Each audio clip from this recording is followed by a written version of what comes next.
और वहां से अदालत को रवाना हुए। अदालत पहुंचकर जज को फाइल पेश की। रघुनाथ ने बताया, इस फाइल के 120 नंबर पेज पर केवट के हिसाब बराबर की रसीद है। जज साहब ने देखा तो वाकई में वह रसीद थी। इसके बाद जज ने सेठ को झूठे इल्जाम लगाने पर सजा सुनाई और केवट को बाइज्जत बरी किया गया। इसके बाद जज अपने कैबिन में गए और खाना खाने के बाद जज ने सोचा, इतना परफेक्ट सही तरीके से जानकारी रघुनाथ को कैसे मालूम थी। जज ने अपने सिपाही से कहा कि केवट को मेरे पास लेकर आओ। केवट को जज के कैबिन में लाया गया और जज ने पूछा, कौन है ये रघुनाथ? केवट ने कहा, साहब रघुनाथ तो रघुनाथ ही हैं, फिर भी इनसे आपका क्या रिश्ता है? वो तो परम पितामह है, उनसे तो हम सभी जुड़े हैं। जज को बड़ी हैरानी हुई कि हर सवाल का उल्टा पुल्टा जवाब दे रहा है। जज ने सिपाही से कहा कि रघुनाथ को अंदर लेकर आओ। चपरासी ने बाहर जाकर बहुत देर तक देखता रहा पर वो कहीं नजर नहीं आए। सिपाही आकर बोला कि साहब वह तो चले गए। जज ने केवट से कहा, रघुनाथ गांव में कहाँ रहता है? साहब रघुनाथ तो हर जगह रहते हैं, हमारे गांव में मंदिर में भी रहते हैं।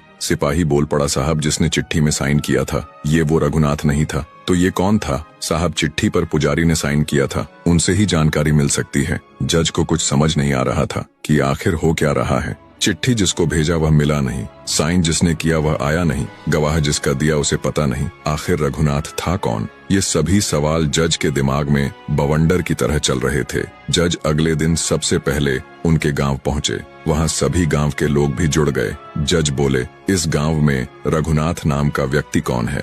दरअसल उस गांव में रघुनाथ नाम का कोई व्यक्ति नहीं था। चपरासी बोला, साहब मुझे भी गांव में कोई रघुनाथ नाम का व्यक्ति नहीं मिला था। मंदिर में रहने वाले पुजारी ने साइन किया था। सभी पुजारी के पास गए। पुजारी से जज ने पूछा, रघुनाथ आपके कौन है? पुजारी बोला, साहब वह तो हमारे भगवान है। चपरासी बोला, कल आप गवाह के संबंध में अदालत क्यों नहीं आए? मैं तो गवाह था ही नहीं, गवाह में रघुनाथ जी का नाम था। मैंने उस चिट्ठी को उनके चरणों में रख दिया। अब तो रघुनाथ जाने किसका गवाह, कौन गवाह? ये सुन जज के तो होश हवास उड़ गए और वहीं बैठकर फूट फूट कर रोने लगे। जज सोच के समंदर में डूब गए कि जिसकी अदालत में एक ना एक दिन हम सभी को जाना है, वह मेरी अदालत में खड़े खड़े गवाही देते रहे और मैं कुर्सी पर बैठा रहा, उन्हें पहचान भी नहीं पाया। मुझसे बहुत बड़ा पाप हो गया है। इसके बाद जज ने कोर्ट से इस्तीफा दे दिया और एक वैराग्य का जीवन जीने लगे। हर रोज जज साहब उस मंदिर के बाहर जाते और रो रो कर भगवान से माफी मांगते। एक दिन पुजारी ने कहा, साहब एक बार मंदिर के अंदर उनके सामने बैठकर माफी मांग लो, वो आपको जरूर माफ कर देंगे।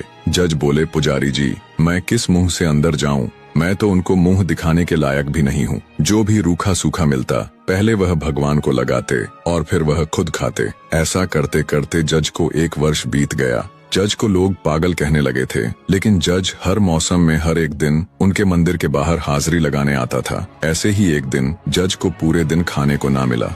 इसके आगे की कहानी अगले भाग